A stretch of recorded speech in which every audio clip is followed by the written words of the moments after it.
What's up, guys? So for today's video, I'm going to be reviewing 10 of my all-time favorite children's books.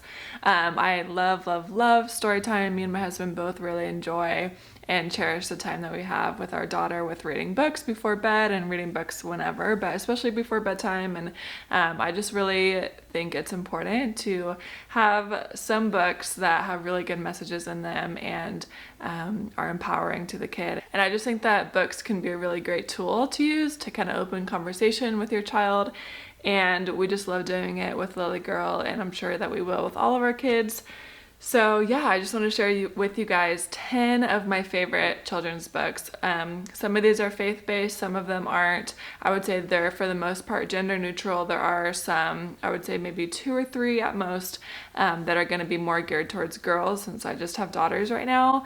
But for the most part, these are going to be gender neutral. Some are faith-based, like I said, and then some are just kind of like inspiring or just share a good lesson.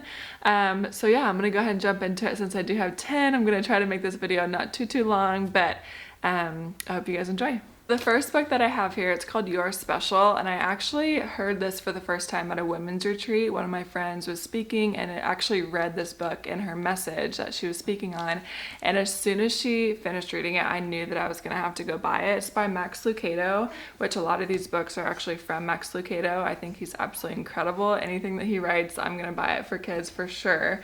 But it's a really powerful and beautiful illustration of God being our maker and just him wanting a relationship with us. And so it kind of tells the story of, which a lot of Max Lucado's books are like this, but they're called Wemmicks.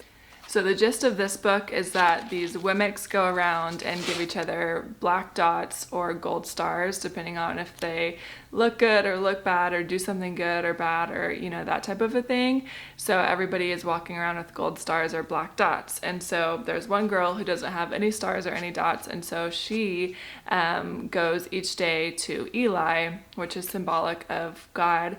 And she doesn't have any because she only cares about what Eli says about her, not what everybody else says about her. So it's a really powerful message. And honestly, as an adult even, like I said, I heard this at a women's retreat for the first time. So even as an adult, this is just a powerful book, and I absolutely love reading this to Lily, and I will probably read it to all of our kids as they grow up because I think it's a really powerful message. So the second book is called Lizzie the Lioness. This one's by Lisa Bevere, who's an incredible speaker. I'm sure a lot of you guys have heard of her. So this is a really sweet book. So the main takeaway of this book is that she really wanted kids to know that sometimes it's okay that you don't have the solution, but the brave thing to do is to ask an adult to fix a problem or to get you out of trouble or something like that.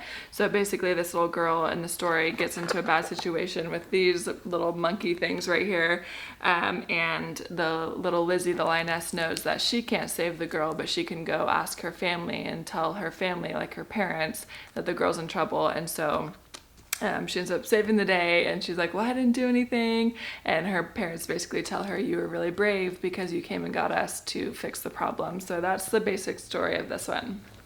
The third book I have here is called When God Made You. I love this book. This one is beautifully illustrated. It's very artistic in the way that it's illustrated, and I just love this one because this one basically is talking all about how when God made you, he dreamt of you, he dreamt of your toes, of your hair, of everything, your laugh, your smile. So this one I feel like really encourages kids to just kind of be creative and unique in their own way, and so I really love that. But yeah, again, the illustrations are beautiful, and it just really sparks the kids' imaginations. Lily always loves to really look at these pictures and kind of imagine herself in them as well. So I love this one. Also, just so you guys know, I will have all of these books down in the description box. So if you forget one of the names, no worries. I'll just have them all listed there for you guys in order that I'm going in. The fourth book that I have is Good Father. This one was a gift, and I just think it's so sweet. It's by Chris Tomlin. So basically the father is the lion, of course, representative of Jesus or God. And basically this little bear kind of goes on this journey of trying to find the king, but he doesn't know what kind of a gift that he should bring the king. So he goes through all of his friends, and his friends are telling him, you should bring this because he's a good doctor. You should bring, this because he's a good musician. So he's basically saying how you brought the perfect gift and the little bear is confused on what the perfect gift is, and it's just himself. And so it's just a good message of, just bringing yourself raw and vulnerable to God. You don't have to bring anything, that type of a thing. So it's a really sweet one. It's a great little journey. The fifth book I have is another one by Max Lucado. This one's called If Only I Had a Green Nose. And this one, again, is such a valuable lesson. Basically, in this story, all of the Wemmicks are going around painting their noses different color because this isn't the language that he uses, but basically it's the trendy thing to do is to have different colored noses. So some days it's cool to have a red nose, some days it's cool to have a green nose.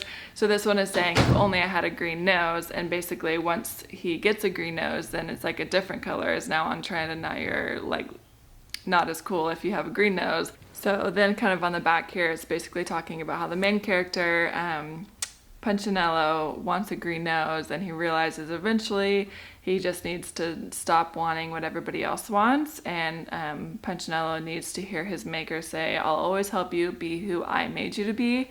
So I love that. The sixth book I have is called In My Heart. It's called A Book of Feelings by Joe Whittick, I believe is how you pronounce it. But this one's a really special one. Someone actually just gifted this to us, but it's a really, really sweet one. It's not faith-based. It's basically just talking about all the different emotions that we can feel and saying how it's okay to feel all these emotions. So this is a good book, I feel like, especially for like younger kids who are still trying to learn how to control their feelings. So it kind of talks about all the different emotions, like when you feel happy, you'll feel this way. When you feel sad, you might want to do this. When you feel silly, you might want to jump around and, make funny faces. And when you're happy, you're joyful and that kind of a thing. But it just says it in a really sweet way, and each page the little heart gets kind of smaller and smaller, and I just think it's really, really well illustrated and very fun. So yeah, this is a great book if you're trying to like teach your kid or help them learn about feelings. Okay, so this is the seventh book that I have. This one's called The Oak Inside the Acorn. This is again by Max Lucado. Like I said, I seriously love his children's books. But this one, you can kind of tell by the title, this is basically about a little tiny acorn, and it feels, very insignificant, very small compared to the world, doesn't really know its place in the world, what its purpose is. And then with time, with proper placement, that type of a thing, then it grows into this beautiful oak tree that has purpose and significance, and it talks about the purpose and significance of all of that. So it's a really sweet one, and I just feel like the message again is just absolutely wonderful. The eighth book I have is called God is Really Good. This one's by Bill Johnson, who's phenomenal.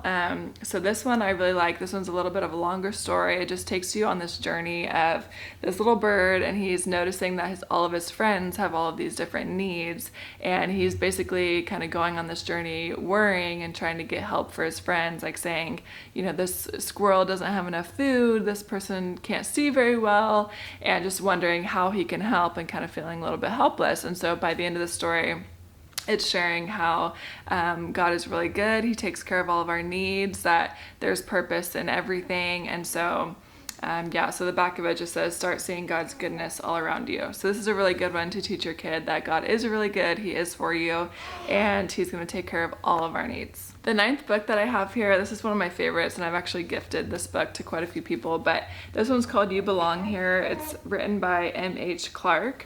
The illustrations on this one are a little bit more modern than the other books that I've mentioned here. It's very beautifully done.